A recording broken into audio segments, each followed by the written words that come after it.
ఓం శ్రీకృష్ణ పరబ్రహ్మణే నమః. భగవద్గీత 12వ అధ్యాయంలో మనము 6వ శ్లోకంలో మనము సగుణోపాసన గురించి తెలుసుకుంటూ ఉన్నాము. వాటిలో సర్వాణి కర్మాణి మై సన్యస్య, మనము చేసే ప్రతి పనిని భగవంతునికి సమర్పించాలి.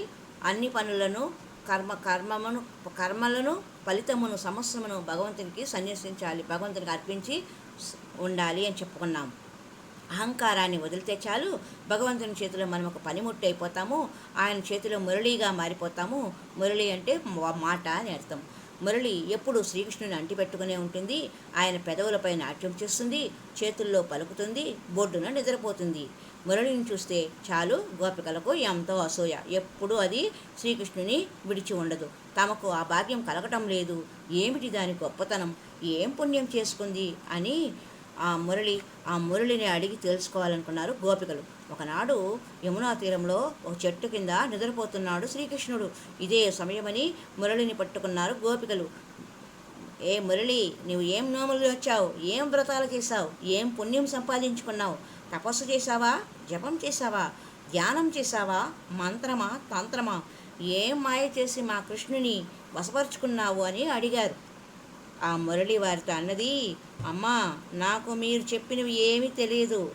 గొప్ప గొప్ప సాధనలను పుణ్యకర్మలను నేనేం చేస్తా, నేను వెదురు బొంగును, ఏమి ఎరుగను. అయితే ఒక్కసారి మీరు నన్ను బాగా పరికించి చూడండి, నాలో ఏమి ఉన్నది, ఏమీ లేదు, ఒకే ఒట్టి లొట్ట ఖాళీ గొట్టాన్ని. నా దగ్గర ఏమైనా ఉంటే శ్రీకృష్ణుడు నన్ను దరిచేరుస్తాడా?